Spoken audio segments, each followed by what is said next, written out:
How students कैसे हैं? चलिए, जय हिंद। शुरू करते हैं क्लास को। वोकैब को हम लोग डिस्कस कर रहे थे। वोकैब में हम लोग फ्रेजल वर्ब और इडियम्स को डिस्कस कर रहे हैं। कई सेट हमने डिस्कस कर लिया है। आज सेट नंबर 19 डिस्कस करेंगे हम लोग फ्रेजल वर्ब के लिए। फ्रेजल वर्ब के लिए सेट 19 डिस्कस करेंगे। कुछ फ्रेजल वर्ब हो सकते हैं, कुछ इसमें इडियम हो सकते हैं। मैक्सिमम इसमें फ्रेजल वर्ब ज़्यादा है। अभी जो हम लोग सर डिस्कस करने जा रहे हैं इसमें फ्रेजल वर्ब ज़्यादा है। ज़रा ध्यान रखने का, ध्यान से बनाइएगा। Following questions 4 alternatives are given. 4 alternatives है for the phrase in italics. ये इटैलिक्स में हो गया। In the sentence choose the one which best expresses the meaning of the phrase in italics. कि ये जो इटैलिक्स में है, यानी जो बोल्ड्स में लिखा है, थोड़ा सा टेढ़ा करके लिखा हुआ है, इसका क्या मीनिंग है ये आपको बताना है। शुरू कर लें फटाफट। I hope it will not put you out. I hope it will not put you out if I am late. अगर मुझे देर हो जाएगी तो मैं उम्मीद करता हूँ कि आपको पुट आउट नहीं करेगा। अब ये पुट आउट का क्या मतलब? देखिए, इसमें अगर क्लोजली हम देखें, क्लोजली देखें, इसमें ये मीनिंग जो है, ये वाला, ये तो बिल्कुल फिट नहीं बैठ रहा है। ठीक है, हार्म यू फिट हो सकता है कि अगर मुझे लेट हो गया तो कोई आपको नुकसान पहुंच जाएगा क्या। वरी आउट कि अगर मुझे देर हो जाएगी तो आप चिंतित हो जाएंगे क्या। इरिटेट यू, गुस्सा करेंगे क्या। तो मुझे लगता है कि सबसे बेहतर जो है वो ये ऑप्शन है ना, इरिटेट यू। कि अगर मुझे देर हो जाएगी तो आप इरिटेट हो जाएंगे क्या, गुस्सा करेंगे क्या। ये सबसे ज़्यादा अच्छा है, बेहतर है। पुट यू आउट मीनिंग के हिसाब, वैसे भी अगर मीनिंग के हिसाब से हम देखें तो कई बार मीनिंग के हिसाब से मीनिंग निकालना थोड़ा सा मुश्किल होता है। इसलिए बेहतर है कि एक्यूरेट पता होना चाहिए। तो पुट यू आउट का एक्यूरेट मीनिंग यही है, इरिटेट। इसका मीनिंग ही है इरिटेट, किसी को इरिटेट करना। पुट यू आउट, इरिटेट करना, तो इरिटेट होगा। क्या हो जाएगा? Irritate.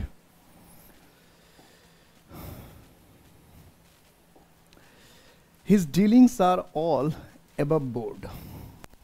His dealings are all above board, कि उसके जो डीलिंग्स हैं बड़े अबव बोर्ड है। अब मीनिंग निकालो क्या, all above board. His dealings are all above board. His dealings are all above board.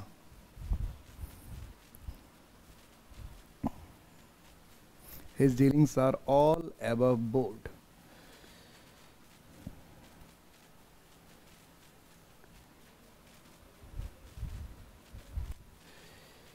Decent, decent का मतलब होता है सुंदर। फ्रेंडली का मतलब क्या है? दोस्ताना। ओपन का मतलब हुआ खुला हुआ। सिंपल का मतलब हुआ आसान। अबव बोर्ड, तो अबव बोर्ड का मतलब होता है बिल्कुल स्पष्ट, साफ, क्लियर। तो हिज डीलिंग्स आर ऑल, अब इसके मीनिंग के हिसाब से हम देखें तो यहाँ पर सबसे बेहतर मीनिंग जो सूट कर रहा है वो ओपन, यही होना चाहिए कि अबव बोर्ड मतलब साफ, क्लियर, स्पष्ट। तो जो साफ है, क्लियर है, स्पष्ट है, वो ओपन ही होगा, तभी होगा। नहीं तो फ्रेंडली मतलब दोस्ताना, सिंपल का मतलब आसान हो जाता है। तो ओपन, खुला हुआ, स्पष्ट होना चाहिए। साफ, खुला या स्पष्ट, ओपन ज़्यादा बेहतर वर्ड है। My plan to have a new car, कि मेरा इरादा था, प्लान था कि एक नया कार हो मुझे। Fail through because of the price rise, कि प्राइस, कीमत में बढ़ाव हुआ, जिसकी वजह से मेरी जो प्लानिंग थी, जो कार खरीदना है, वो फेल थ्रू। गेस तो कर सकते हैं इसका मीनिंग वॉज कंप्लीटेड, कि कीमत बढ़ने पर कोई क्या खरीदेगा क्या, तो ये तो ऑप्शन हुआ नहीं। वॉज कंप्लीटेड विद डिफिकल्टी, तो प्राइस ये हो सकता है कि थोड़ा सा मुश्किल से उसको कंप्लीट करना पड़ा। वॉज पोस्टपोन मतलब टाल दिया। फेल थ्रू ये भी हो सकता था, लेकिन फेल थ्रू का अगर हम स्पेशल मीनिंग देखेंगे तो इसका मीनिंग होता है fail to materialise. Fail to materialise का मतलब हो गया मूर्त रूप नहीं आना, साकार। मटेरियलाइज का मतलब होता है साकार होना, सच होना। मटेरियलाइज का मतलब होता है साकार होना, सही साबित होना। तो फेल टू मटेरियलाइज का मतलब कि सही साबित नहीं हो पाया, साकार नहीं हो पाया, सही साबित नहीं हो पाया, साकार नहीं हो पाया, जो चाह रहे थे वैसा नहीं हो पाया। तो फेल थ्रू का मतलब क्या होना चाहिए? डी। फेल थ्रू का मतलब डी, असफल हो। नॉर्मली इसको हम कहते हैं असफल होना। फेल थ्रू का जो नॉर्मल मीनिंग है वो क्या है? असफल होना। व्हेन आई रिफ्यूज्ड, जब मैंने इनकार किया, his request for a loan, loan के लिए, ही वॉज पुट आउट। तो कोई लोन मांगने के लिए आए और आप उसको लोन देने से इनकार कर दें तो जाहिर सा क्या होगा, खुश तो नहीं होगा, तारीफ तो नहीं करेगा आपकी, तो क्या करेगा भाई, क्या करेगा कि या तो क्या करेगा, चिढ़ जाएगा, थ्रेटन टू यूज फोर्स, ताकत का इस्तेमाल करने की धमकी देगा, रोने लगेगा, कोलैप्स, बेहोश हो जाएगा। भाई इसमें चारों ऑप्शन हो सकते हैं, ये तो पर्सन टू पर्सन वेरी करेगा कैसा व्यक्ति होगा। इसका मतलब हमें पुट आउट का सीधा मीनिंग ही पता होना चाहिए। तो पुट आउट का मीनिंग क्या होगा, एनोइड। क्या होना है, एनोइड। पुट आउट का मतलब एनोइड। यही अभी हमने यहाँ भी किया था, अगर ध्यान हो तो। क्या क्या था, पुट आउट, इरिटेट, ये क्या था, इरिटेट और एनोइड, देखिए सिनोनिम्स हो गया, एनोइड हो गया। Rust has eaten away the plate, जो रस्ट है इसको हम क्या कहते हैं, जंग, ये eaten up the plate, consumed, corroded, swallowed, निकल गया, कोरोड का मतलब भी जंग लगना ही होता है, कंज्यूम्ड उसको खा लिया। तो rust has eaten away the plate, तो ईट अवे का मतलब होता है धीरे धीरे, हौले हौले। क्या धीरे धीरे, हौले हौले, तो धीरे धीरे या हौले हौले किसी चीज़ को नुकसान पहुंचाना। क्या होता है, धीरे धीरे या हौले हौले, थोड़ा थोड़ा करके, थोड़ा थोड़ा करके किसी चीज़ को नुकसान पहुंचाना, थोड़ा थोड़ा करके किसी चीज़ को नुकसान पहुंचाना। तो थोड़ा थोड़ा किसी चीज़ को नुकसान पहुंचा दिया तो क्या होगा, डिस्ट्रॉयड। क्या होना चाहिए, डिस्ट्रॉयड, थोड़ा थोड़ा करके नुकसान पहुंचाना, destroyed. Rust has destroyed the plate, बर्बाद कर दिया, डिस्ट्रॉय कर दिया। The father was taken aback by son's rude behaviour. Rude का मतलब क्या था, सख्त, कठोर। तो पिताजी तो थे बच्चे के, अपने बच्चे के र्यूड बिहेवियर, जो सख्त व्यवहार था, उसे टेकन अबैक, क्या हो जाएंगे, क्या हो जाएंगे, हर्ट हो जाएंगे, दुखी हो जाएंगे, अफेक्टेड होंगे, प्रभावित होंगे, एनॉयड, चिढ़ जाएंगे, सरप्राइज्ड, आश्चर्यचकित हो जाएंगे। क्या होगा, टेकन अबैक, क्या होगा, क्या होना चाहिए, क्या होगा और क्या होना चाहिए। तो टेकन अबैक का मतलब होना चाहिए सरप्राइज्ड, कि अगर कोई हर्ट, तो दुखी होना अलग बात हो गया, कि कोई माँ बाप पहले अपने बच्चे से र्यूड बिहेवियर का एक्सपेक्ट ही नहीं करता, उम्मीद नहीं करता, उसको सबसे आश्चर्य लगेगा, क्या हुआ, ऐसा क्यों बोल रहा है, आश्चर्य होगा, सबसे पहले क्या होगा, आश्चर्य होगा। हर्ट वर्ड तो बात की बात है, पहले आश्चर्य कि ऐसा बोल क्यों रहा है, ऐसा कर क्यों रहा है, आश्चर्य होगा। वैसे टेकन अबैक का सीधा मतलब क्या होता है, आश्चर्यचकित होना। टेकन अबैक का मीनिंग ही क्या है, आश्चर्यचकित होना। आफ्टर स्टीप क्लाइम की मतलब एकदम खड़ी ढाल होती है ना, स्टीप की एकदम खड़ी ढाल जो होती है, इस तरह की खड़ी ढाल जो है उसको कहते हैं स्टीप क्लाइम, चढ़ाई। ऑल ऑफ अस, सारे के सारे जो हम थे, वर ग्रेटली नॉक्ड आउट, तो बहुत लंबी चढ़ाई करेंगे, बहुत ऊंची चढ़ाई करेंगे, बहुत खड़ी चढ़ाई करेंगे, उसके बाद नॉक्ड आउट हो जाएंगे। तो मीनिंग तो गेस कर सकते हैं, इसके सेंटेंस के मीनिंग से गेस हो जा रहा है। जुबिलेंट, ये तो स्पेलिंग करेक्शन मिस्टेक हो गया, जुबिलेंट, बी होना चाहिए था इसको, जुबिलेंट, खुशी होना, आनंदित थे, हैप्पी, ये भी हो सकता है, लेकिन हैप्पी और जुबिलेंट तो बस एक ही जैसा मीनिंग हो गया था। पूछेगा जुबिलेंट तो हैप्पी क्यों नहीं, हैप्पी तो जुबिलेंट क्यों नहीं, तो दिक्कत हो जाएगा। डिप्रेस्ड, कि बहुत ज़्यादा अगर आप चढ़ाई करेंगे स्टीप को तो डिप्रेशन में चले जाएंगे। तो आपको तो पहले तो पता चढ़ाई में दिक्कत हो, तो आप चढ़ाई कर क्यों रहे थे, इसका मतलब मन से ही कर रहे होंगे। तो दो ही चीज़ें हो सकती है, या तो बहुत खुश होगा या फिर क्या बहुत थक जाएगा। अब खुश होने में दो दो ऑप्शन दे रखा है, जुबिलेंट भी और हैप्पी भी, तो उधर जाने से ज़्यादा अच्छा है कि हम इस पर आए एग्जॉस्टेड, कि एग्जॉस्टेड का मतलब क्या हुआ, थक गया, कि बहुत ज़्यादा चढ़ाई करने के बाद क्या होगा, वो थक गया होगा। तो ये ज़्यादा ऑप्शन क्या है, बेहतर है, थक गया, एग्जॉस्टेड, क्योंकि उसमें जुबिलेंट और हैप्पी दोनों एक ही मीनिंग रखता है।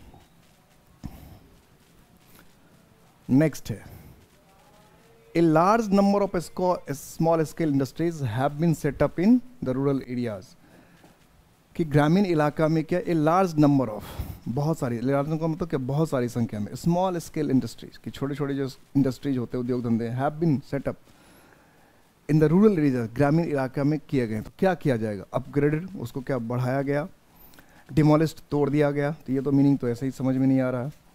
इनकरेज्ड, क्या उसको बढ़ावा दिया गया। ओपन, अब देखो ये सारे मीनिंग हो सकते हैं, अपग्रेड भी ठीक है, ओपनड भी ठीक ही है, इनकरेज्ड भी ठीक है, ये तीनों मीनिंग हो सकता है। लेकिन सेटअप का तो मतलब सीधा होता है स्थापित करना, खोलना, चलाना, इसलिए सीधा ऑप्शन क्या होगा? ओपनड। तो फ्रेजल वर्ब का अगर डायरेक्ट मीनिंग नहीं पता है तो देख रहे हैं कि आपके सीधा जो मीनिंग देता है वो काफ़ी क्लोज देता है। अगर आप अनुमान के आधार पे बनाना चाहेंगे तो फिर 2-3 मीनिंग बिल्कुल क्लोज रहता है, इसलिए सीधा सीधा मीनिंग पता होना चाहिए। इसमें तो मान लो अपग्रेड भी हो सकता था, इनकरेज भी हो सकता था। अब जिसको पता है सेटअप का मतलब स्थापित करना है तभी बात बनेगी, नहीं तो दिक्कत हो जाएगी। तो फ्रेजल वर्ब में सीधा मीनिंग पता होना चाहिए, जो वर्ड है उसका एक्यूरेट मीनिंग क्या है। I can not put up with that nasty fellow. Nasty का मतलब क्या होता है? बदमाश। नेस्टी का मतलब क्या है? बदमाश। तो बदमाश के साथ आप क्या नहीं कर सकते? अप्रिशिएट, उसकी तारीफ नहीं कर सकते, इंड्योर उसको बर्दाश्त नहीं कर सकते, कंट्रोल उसको नियंत्रित नहीं कर सकते, फॉरगिव उसको माफ़ नहीं कर सकते। तो होने को तो सब कुछ हो सकता है कि भाई कोई नेस्टी है, बदमाश है, तो उसको हम कंट्रोल नहीं कर सकते, उसको हम माफ़ नहीं कर सकते। लेकिन हमें ये देखना पड़ेगा कि आखिर पुट अप विथ का मतलब क्या होता है, क्या होता है। तो पुट अप विथ का सीधा मतलब होता है, पुट अप विथ का सीधा मतलब होता है बर्दाश्त करना, सहना। पुट अप का सीधा मतलब क्या होता है? बर्दाश्त करना या सहना, इसलिए क्या होगा? इंड्योर, टॉलरेट, टॉलरेट या bear. Next, my car broke down on way to college yesterday. यानी आपका कार जो था ब्रोक डाउन हो गया ऑन वे, रास्ते में, टू कॉलेज यस्टरडे, यानी जब आप कॉलेज जा रहे तो रास्ते में कार ब्रोक डाउन हो गया। अब ब्रोक डाउन हो गया इसका क्या मतलब? डैश्ड अगेंस्ट अनदर व्हीकल, किसी दूसरे कार से टकरा गया। ब्रोक इनटू पीसेस, कार के टुकड़े टुकड़े हो गए। मेट विद एन एक्सीडेंट, किसी दुर्घटनाग्रस्त हो गया। तो दुर्घटनाग्रस्त ये तीनों क्या, ये दोनों तो एक ही हुआ, सी और ए तो एक ही ऑप्शन हुआ, ये कही है सी के हुआ। Stop due to mechanical failure, कि कोई मशीन की कोई यांत्रिक उसमें फेलियर हुआ, असफलता हुई, प्रॉब्लम हुई और वह रुक गया। तो ब्रेकडाउन के कई मतलब होते हैं। अगर हेल्थ के लिए ब्रेकडाउन का इस्तेमाल करते हैं इसका मतलब अस्वस्थ होना, बीमार होना। और कार के लिए अगर ब्रेकडाउन करते हैं, किसी मशीन के लिए ब्रेकडाउन लिखते हैं, उसका मतलब कोई इसमें तकनीकी खामी आ जाना, तकनीकी कमी आ जाना। तो क्या ऑप्शन होगा? सीधा स्टॉप्ड, डी ऑप्शन होना है। ठीक है, चलो next. He is out and out reactionary. Reactionary का मतलब होता है प्रतिक्रिया करने वाला, रिएक्शनरी का मतलब होता है प्रतिक्रिया। He is out and out reactionary. Deadly against, तो he is deadly against reaction, प्रतिक्रिया करने वाले के बिल्कुल खिलाफ है। डेडली अगेंस्ट का मतलब होता है बिल्कुल खिलाफ। इन फेवर ऑफ, किसी के सपोर्ट में। नो मोर मतलब तो रहा ही नहीं, अब है ही नहीं, मर गया, इसके सेंस में इस्तेमाल होता है। थोरोली, थोरोली का मतलब होता है कंप्लीटली, पूरी तरह से। तो क्या ऑप्शन होगा? तो आउट एंड आउट का मतलब होता है कंप्लीटली। आउट एंड आउट का मतलब क्या होता है? कंप्लीटली, थॉरोली, पूरा का पूरा, टोटली, कंप्लीटली या टोटली, थॉरोली, पूरी तरह से, आउट एंड आउट, पूरी तरह से।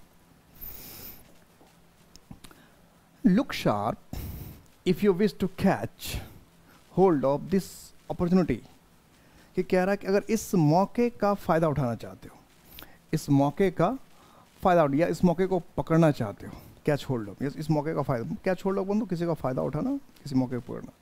Catch hold of this opportunity, अगर इस मौके का फायदा उठाना चाहते हो। Look sharp, look sharp. अब be quick, be intelligent, be careful, be firm, सारे मीनिंग ठीक ही है।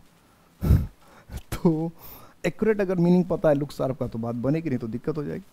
तो लुक शार्प का मतलब होता है बी एक्टिव, कि क्विक, एकदम तेजी से कोई काम करना, जल्दबाजी में काम करना। यानी जल्दबाजी में काम कर लो, क्विक होने तो कोई दूसरा मौका का फायदा उठा लेगा, इसलिए क्या होना चाहिए? Be quick. क्या हो जाएगा? Be quick.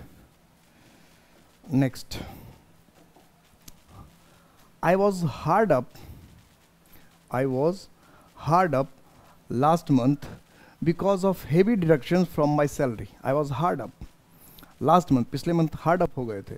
बिकॉज, क्यों? ऑफ हेवी डिडक्शन, डिडक्शन का मतलब क्या? कमी, रिमूव करना, हटाना, निकाल लेना।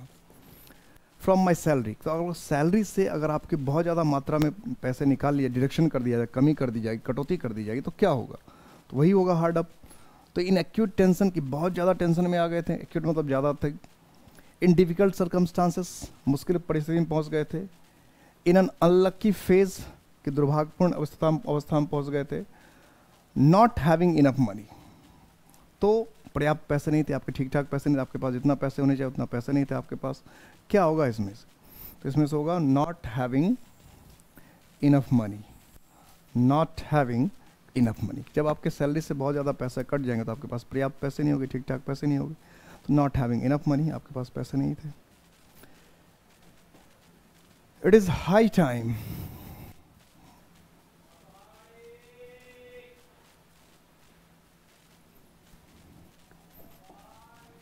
it is high time that India did something about the population problem. It is high time कि एक बहुत हाई टाइम है कि इंडिया डिड समथिंग, कि भारत कुछ करे अबाउट द पॉपुलेशन प्रॉब्लम, की आबादी को समस्याओं को लेकर कुछ करे। तो हाई टाइम मतलब डिजायर्ड ओकेशन, तो जो हम चाहते हैं वैसा वक्त है। ऑस्पिशियस, ये तो मतलब क्या होता है? शकुन, शुभ, शुभ लक्षण के लिए। एप्रोप्रिएट, उचित। ऑलरेडी लेट, के पहले से लेट हो गए। तो इट इज़ हाई टाइम का मतलब क्या हुआ? जैसे हिंदी में कहते हैं यही वक्त है, यही उचित समय है। ये तो मैंने जब टेंस पढ़ा है तो उसमें करवाया भी थे, अगर आपको ध्यान हो तो। टेंस से पढ़ा है तो उसमें करवाया भी है। इट इज़ हाई टाइम, इसके साथ क्या होता है? Did, subject plus V2।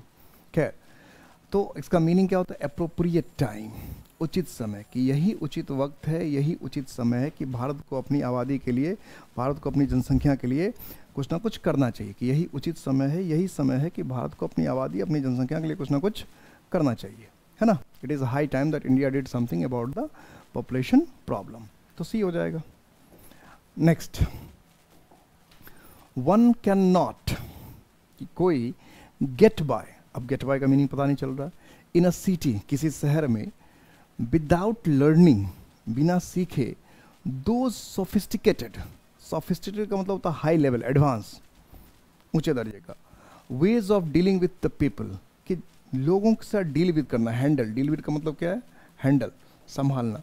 कि लोगों को संभालना जो होता है, लोगों से जो बर्ताव करने का जो सोफिस्टिकेट वे है, एक खास अंदाज है, कुछ हाई लेवल का अंदाज है, अगर आप उसे नहीं सीखते हैं तो आप किसी शहर में गेट बाय नहीं कर सकते। तो सिंपल सा मीनिंग निकल जाएगा फिर तो इसका। गेट अ जॉब, जॉब मिलने में आपको दिक्कत हो सकती है, ये भी संभावना है। कोप अप मतलब बर्दाश्त करना, सहना, ये भी हो सकता है। Continue your way of life, अपने जीवन को आप जारी नहीं रख सकते, ये भी हो सकता है। लेकिन ये तीनों गलत है। गेट बाय का मतलब नॉर्मल क्या होगा कि आप सर्वाइव नहीं कर सकते। सिंपल, सबसे बेस्ट मीनिंग ये है कि किसी शहर में रहने के तौर तरीके को अगर आपने सीखा नहीं, समझा नहीं, तो आप उस शहर में सर्वाइव नहीं कर सकते, रह नहीं सकते। क्योंकि सर्वाइव करने के लिए जॉब ही तो एक चीज़ नहीं है, कई तरह की बातें होती है। जॉब मिल जाएगा फिर भी आपको प्रॉब्लम हो सकती है, तो कई तरह की चीज़। तो सर्वाइव में सब कुछ आ सकता है। सर्वाइव में क्या हो सकता है? सब कुछ आ जाता है। सर्वाइव में सारी बातें आ जाती है, इसलिए बेटर ऑप्शन क्या है? सर्वाइव। क्या होना चाहिए? सर्वाइव।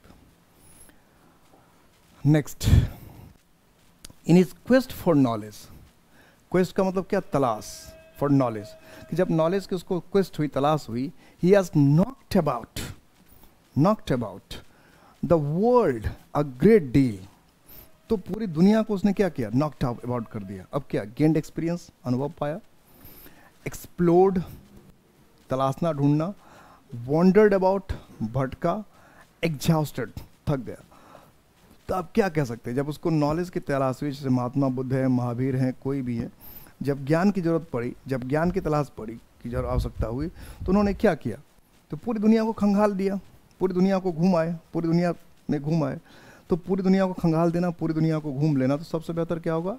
वॉन्डर्ड अबाउट, कि पूरी दुनिया घूम, पूरी दुनिया में भटक आया, घूम आया। ट्रेवल का सेंस है। वॉन्डर अबाउट का मतलब ट्रेवल्ड, कि पूरी दुनिया खाक छान मारा, पूरी दुनिया को ढूंढ मारा, पूरी दुनिया घूम आया। Next, I expect he will come round within a week, कि मैं उम्मीद करता हूँ कि एक सप्ताह में कम राउंड आ जाएगा, विजिट अस, मिलेगा। रिकवर, ठीक हो जाएगा। कॉल ऑन अस, हमें फ़ोन कर हमसे मिल लेगा या हमसे आके वेट करेगा। तो देखिए, अब जैसा वर्ड लिख रखा है कम राउंड, और जैसा ऑप्शन दे रखा है, इसका तो मतलब सब कुछ क्या लग रहा है कि ठीक ही है, ऐसा ही है। अब सीधा सीधा कम राउंड का मीनिंग पता होना चाहिए, लेकिन नहीं तो दिक्कत हो जाएगी। तो कम राउंड का मतलब होता है भला चंगा हो जाना, फिर से ठीक हो जाना। कम राउंड का मतलब क्या है? भला चंगा हो जाना, फिर से ठीक हो जाना। तो क्या होगा? रिकवर, कि मुझे लगता है एक सप्ताह में ठीक हो जाएगा। अब मीनिंग देखिए, वैसे सब कुछ ठीक ठाक लग रहा है, जितने भी वर्ड्स लिख रखा है सब लग रहा है ठीक ही है, अच्छा ही है। The country's economy is beginning to look up now. Country's economy, देश की जो अर्थव्यवस्था है, इज बिगिनिंग, वो शुरुआत हो गया, to look up now. Remain static, remain static का मतलब क्या हुआ? स्थिर रहना, कि स्थिर रह रहा है. अब लुक अप कह रहा है, लुक अप, तो स्टैटिक कैसे रहेगा? इम्प्रूव, सुधरना, ये हो सकता है. लुक क्लियर, साफ साफ दिखना, ये भी पॉसिबिलिटी है. गो डाउन, नीचे में, तो लुक अप लिखना है तो गो डाउन कैसे होगा भाई? तो ये दो ऑप्शन तो कट गया, ए और डी तो कट गया. अब बच रहा है बी, इम्प्रूव और लुक क्लियर. तो सेंटेंस से क्या लग रहा है कि सुधरने लगा ना, बेहतर होने लगा, अच्छा होने लगा. तो बेहतर होने लगा, अच्छा होने लगा, तो क्या ऑप्शन होना चाहिए? इम्प्रूव. क्या ऑप्शन होना चाहिए? इम्प्रूव. 18 का B. When I told what I had done, जब मैंने बताया कि मैंने क्या किया है, कि मैंने क्या कर दिया था. जब मैंने बताया कि मैंने क्या कर दिया था, what I had done, कि मैंने क्या कर दिया था, जब ये बात मैंने बताया. He went for me like a wild beast, कि एक जंगली जानवर की तरह, एक जंगली जानवर की तरह. He went for me, क्या करेगा? Received, वो मुझे जंगली जानवर की तरह मिला. अप्रोच, पास आया. ट्रीटेड, व्यवहार किया, सारे ठीक ठाक लगा. लेकिन बेहतर क्या? अटैक्ट. जंगली जानवर क्या करेगा? अटैक ही तो करेगा, हमला ही तो करेगा. तो सबसे बेहतर ऑप्शन क्या होगा वेंट फॉर का? अटैक्ट, कि एक जंगली जानवर की तरह उसने मुझ पर हम, जब सब पता चला कि मैंने क्या कर दिया था, तो एक जंगली जानवर की तरह उसने मुझ पर हमला किया. पता चल गया कितने भयानक काम किया होगा.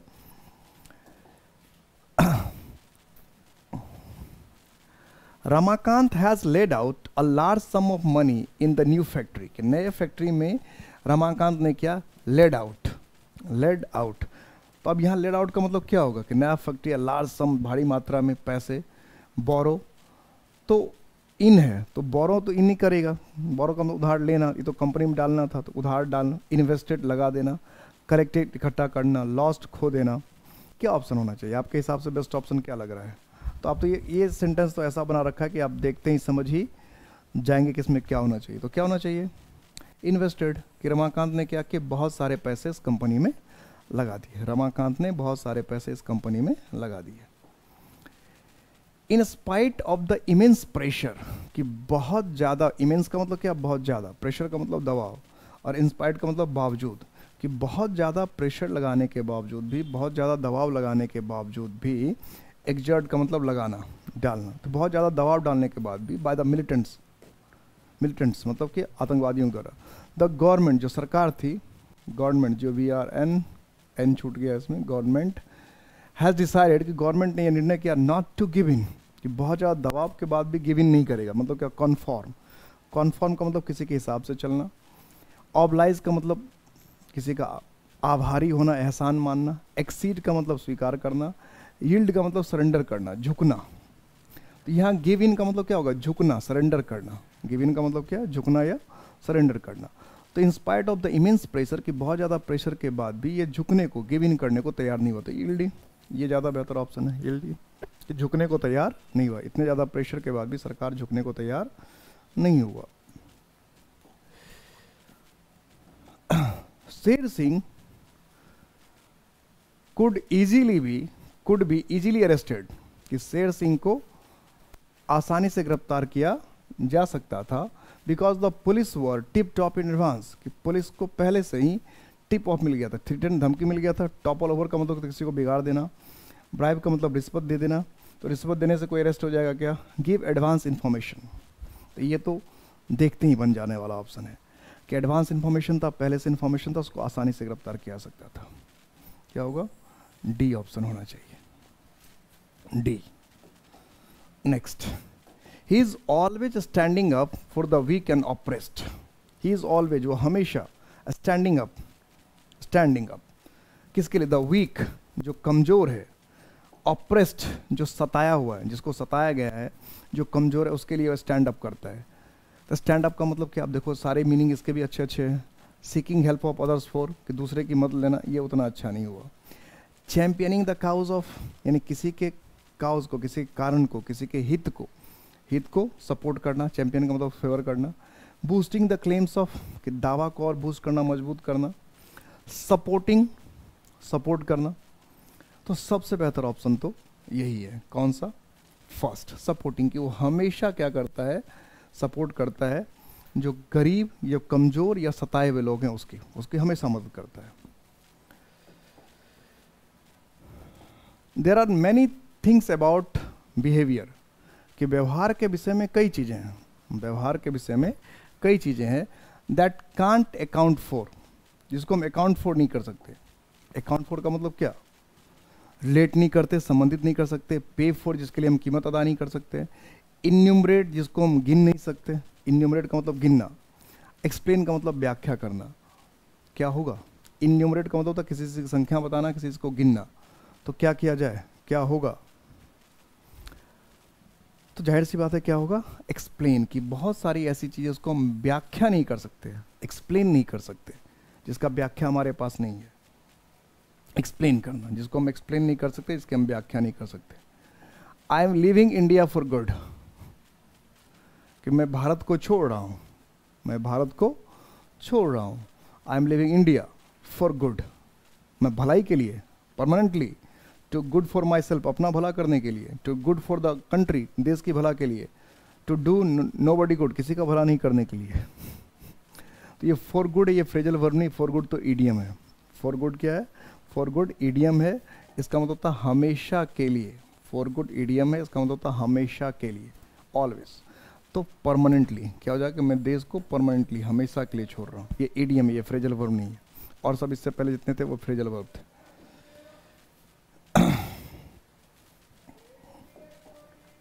Next, he has drawn off, जैसे ये फ्रेजल वर्ब है, drawn off a major share of his profits from the company, कि कंपनी से जो मेजर, बड़ा सा हिस्सा था, शेयर ऑफ हिज प्रॉफिट्स का बड़ा सा हिस्सा जो था, उसने कंपनी से ड्रॉ ऑफ कर लिया। उसने कंपनी से क्या कर लिया? ड्रॉ ऑफ कर लिया। तो पार्ट विथ का मतलब क्या होता है? अलग होना। पार्ट विथ का मतलब क्या है? अलग होना। Transfer to someone other name, दूसरे के नाम पे ट्रांसफर कर दिया। राइट ऑफ, राइट ऑफ का मतलब होता है वापस लेना, हटा लेना भी होता है, छीन लेना किसी से। टू विदड्रॉ, टेक बैक, वापस लेना। तो सबसे अच्छा इसमें ऑप्शन क्या है? सबसे बेहतरीन ऑप्शन क्या है? विदड्रॉ। सबसे बेहतरीन ऑप्शन क्या है? विदड्रॉ, कि विदड्रॉ कर लिया, वापस ले लिया। His enemies are looked down upon by his fellow workers. His views are looked down. His views, कि उसके जो views हैं, उसके जो दृष्टिकोण हैं, are looked down upon by his fellow workers, कि उसके जो fellow workers हैं उसके द्वारा look down किया था। लाइड ऑफ मतलब क्या? भरोसा करना। look down लिखा तो भरोसे में थोड़ा सा गड़बड़ी है। regarded as inferior, किसी को तुच्छ समझना, छोटा समझना, इसमें हो सकता है। criticize, निंदा करना, ये भी हो सकता है। appreciated, तारीफ करना। तो लुक डाउन का वैसे देखें तो अगर नॉर्मल पता ना हो तो कुछ भी हो सकता है भाई, किसी के व्यवहार को हम अच्छा भी मान सकते हैं, क्रिटिसाइज भी कर सकते हैं, उसको छोटा भी मान सकते हैं। तो बेसिकली लुक डाउन अपॉन का मतलब होता है किसी को छोटा समझना, किसी को छोटा समझना। तो इसके हिसाब से अगर हम देखें तो मीनिंग क्या होगा? रिगार्डेड एज इन्फेरियर, तुच्छ समझना, छोटा समझना, वैल्यूलेस समझना, regarded as inferior. The old beggar ran amuck, जो बूढ़ा बेगर था, भिखमंगा था, ran amuck and began to throw stones at passer by. Passer by का मतलब क्या होता है? राहगीर, कि जो भी राहगीर थे उस पर पत्थर फेंकना शुरू किया। देखिए मटेरियल नाउन में पढ़ाया था स्टोन्स, पीसेस ऑफ स्टोन थे, स्टोन में लगा दिया ना। तो यहाँ रन अमक का मतलब क्या होगा? फेल डिस्गस्टेड, कि बहुत ज़्यादा उसको निराशा हुई, हताशा हुई। बिकेम एनॉयड, बहुत ज़्यादा चिढ़ गया। रन अबाउट वाइल्डली, कि एकदम बेतरतीब ढंग से बेहोशोबाज में इधर उधर भागने लगा। बिकेम डेस्परेट, एकदम हताश हो गया। तो रन अमक का मतलब हो गया कि मतलब किधर भी किधर इधर उधर भागना, बेहताशा, दौड़ना, भागना, उग्र हो जाना। तो इसके हिसाब से क्या होगा? रन अबाउट वाइल्डली, कि बेतहासा, बेतरतीब, एकदम उन्मत्त होकर, उन्माद में इधर उधर भागने लगा, दौड़ने लगा और पत्थर चलाने लगा। तो सी, रन अमक वैसे कई बार एग्जाम में पूछा है। देयर इज नो नीड, कि कोई ज़रूरत नहीं है, कोई आवश्यकता नहीं है। To go over the second chapter of the book again, कि जो बुक है उसके सेकेंड चैप्टर को गो ओवर करने की जरूरत नहीं है। अब यहाँ गो ओवर का मतलब क्या? ओपन अप, खोलने की जरूरत नहीं है। ओवरलुक, नज़रअंदाज करने की जरूरत नहीं है। लर्न बाय हार्ट, याद करने की जरूरत नहीं है। स्टडी केयरफुली, तो गो ओवर का मतलब होता है किसी का अध्ययन करना, किसी को पढ़ना, एग्जामिन करना, जांचना। तो उसके हिसाब से फिर क्या हो जाएगा? स्टडी केयरफुली, कि दूसरे उस चैप्टर को फिर से दोबारा पढ़ने की जरूरत नहीं, एग्जामिन करना, जांचना, गो ओवर मीनिंग होता है। आई रेडली का मतलब क्या है? तुरंत ही क्लोज्ड विथ हिज ऑफर, कि जो ऑफर था उसको तुरंत ही क्लोज्ड विथ। टर्न डाउन का मतलब मना कर देना, एक्सेप्ट का मतलब होता है स्वीकार कर लेना, डिनाई का मतलब होता है मना कर देना, प्रोक्लेम्ड का मतलब होता है दावा कर देना। तो मैंने तुरंत ही, दोनों बातें तुरंत ही मैंने मना कर दिया, लेकिन टर्न डाउन और डिनाइड तो एक ही चीज़ हो गया, रिजेक्ट। तो ए और डी तो लगभग जैसा मीनिंग हो गया। तो कोई पूछेगा भाई टर्न डाउन है, मना कर दिया, तो डी क्यों नहीं कर रहे हो, डिनाई क्यों नहीं कर रहे हो? तो दोनों सिनोनिम्स ही हो गया। तो अच्छा है, बेहतर है एक्सेप्ट कर लेना, कि तुरंत हमने क्या किया, एक्सेप्ट कर लिया। रेडिली एक्सेप्टेड, तुरंत एक्सेप्ट कर लिया, क्लोज्ड विथ, तुरंत एक्सेप्ट कर लिया, ऑफर को मान लिया। और इतने ही थे। इम्पैक्ट एकेडमी हमेशा आपके साथ है, हर वक्त हमेशा साथ है। जब भी जिस तरह भी कोई प्रॉब्लम हो, कभी कोई दिक्कत हो, कुछ भी डाउट हो, कुछ भी पूछना हो, तो हमें ज़रूर कांटेक्ट कीजिए। हम हमेशा आपके साथ हैं। अपना ख्याल रखिएगा। इस देश की जिम्मेदारी आपके हाथों में आने वाली है, तो अपने हाथों को मजबूत बनाएं, अपने दिमाग को बिल्कुल खोल कर रखें, अलर्ट रहें, अवेयर रखें। जय हिंद।